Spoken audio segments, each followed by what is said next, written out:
Greetings, followers. In this last episode of the first series, we're gonna talk about the first enclosure. Let's recap what we've had. We've had a group that evolved into a tribe that at some point decided to settle. That's where we are now. We also had the first power shift that happened pretty neatly with no violence. And the former hunters decided to leave the tribe. So we are now a first mini society based on agriculture. And that society, that tribe, family, whatever, keeps growing until a certain point. What's going to happen after that is that life will happen. So adversity will happen. Another tribe will keep growing and growing and growing, for instance, or a set of former hunters will come and raid the village because we're still stronger than you, you know? So basically, if you are producing food and we are stronger than you, so why don't we just come and steal it? You know, like you have nothing to say. You cannot defend yourselves. So here we'll have the first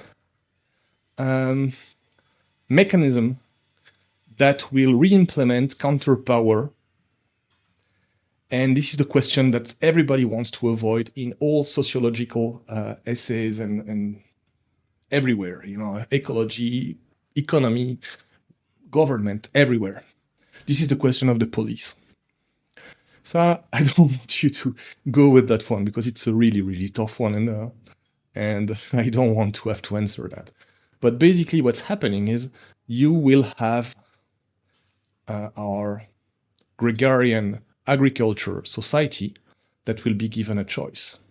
Either accepting that some villains are coming once in a while and raid the villages, that would be the era of mafia, or deciding to protect themselves.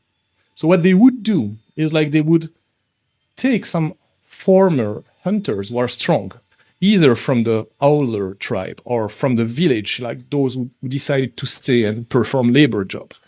And they would say, okay, look, you know what? You're going to protect us.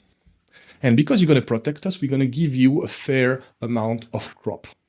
So now we've introduced military to protect us from the outside. And soon the military will also come and articulate power inside. That would be the police force, which is unfortunately not well understood. So I know of no civilization that could implement the police force in a smart way, whereas we should have understood that by now. We'll keep that for later.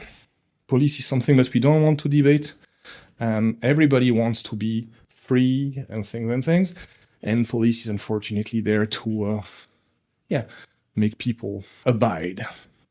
And at some point, we need people to abide. The ideal would be for people to abide because they understand why they have to follow a certain set of codes of conduct and everything, not because they are told to. But again, you know, like we're still monkeys, you know, like we don't know how to create societies. We just learn as we go. So now, where are we? We are at the stage where we have a first enclosure. And we're going to stop here for today because it's already quite a lot, you know, like people, they study for years to understand that. And I think I compressed it into 40 minutes or something. So sorry I took 40 minutes of your life, but basically we've covered quite a lot. We are now in the first enclosure. Why is it called the enclosure? Because at some point we put limits, boundaries. We create frontiers. We create an objectivable,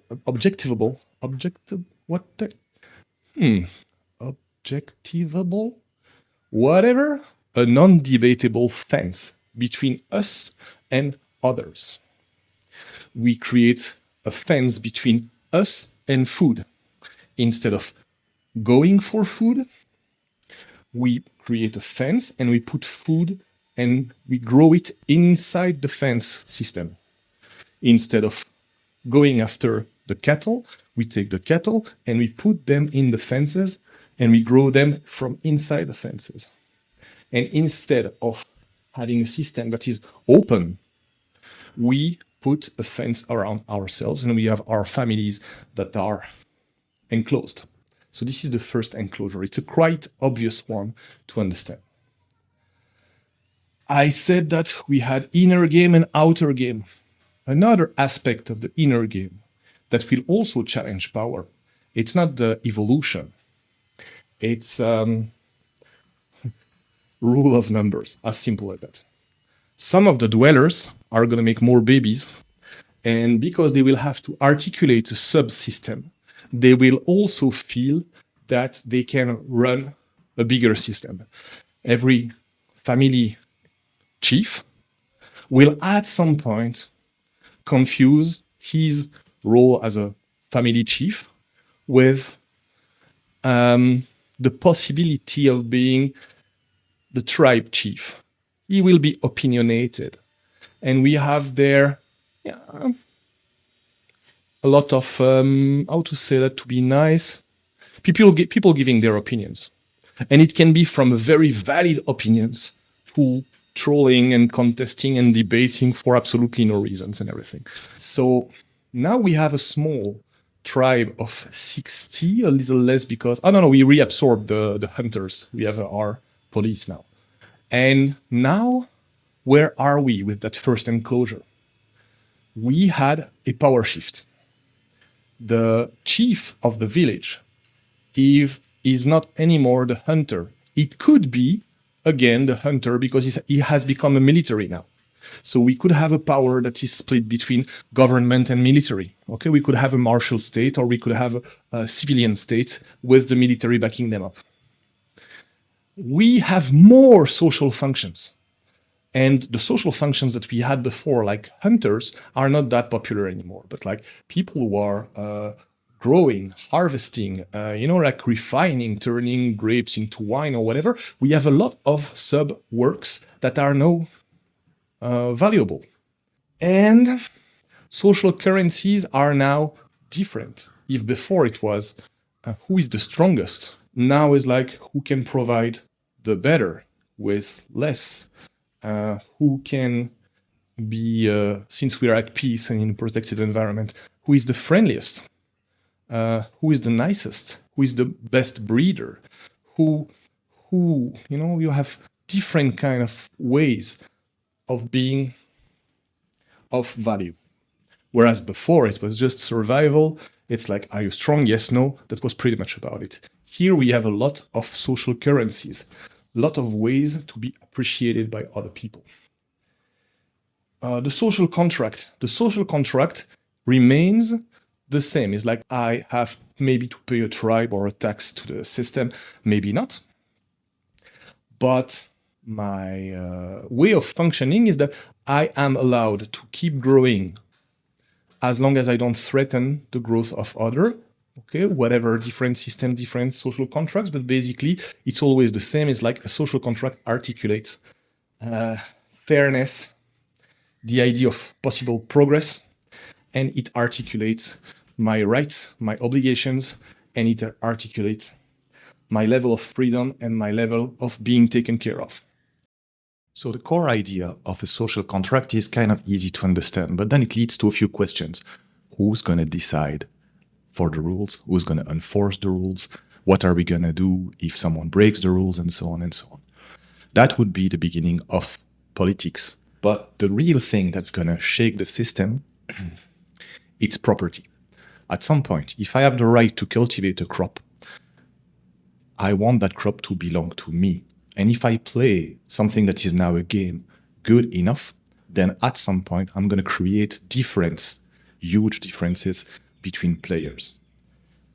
So it's healthy for most to go for competition, and a certain level of rivalry is healthy.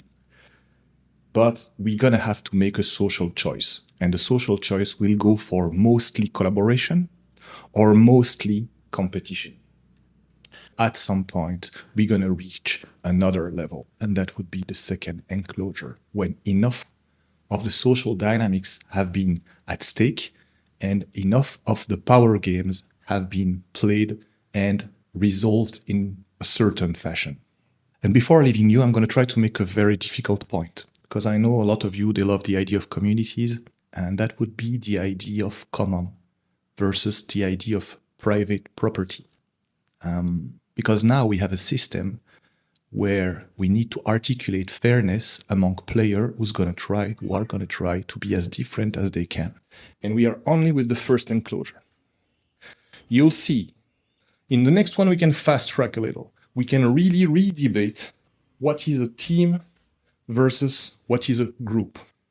We'll understand that a community is a byproduct of a society, and that the thing that you can act upon is a society. You cannot act upon a community without being nasty. But you can really healthily, decently act upon society. And we'll jump from the first enclosure to the second and to the third. And finally, we will close the gap between what my thought experiment was meant to make you envision and what we are actually experiencing in the digital societies nowadays. And understand that basically it is just interactions plus a choice. Using what you know against the other, or doing things as healthily as possible, so in the end it's the best for everybody. That would be the difference. That's going to be for a third one. The difference in politics between manipulation and popular education, which is, I believe, what I'm doing.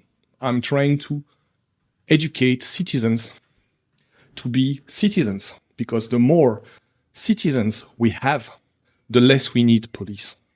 So that's my point. I'm unveiling my game a little now, and I hope that I will have you for the next lectures. Thank you very much.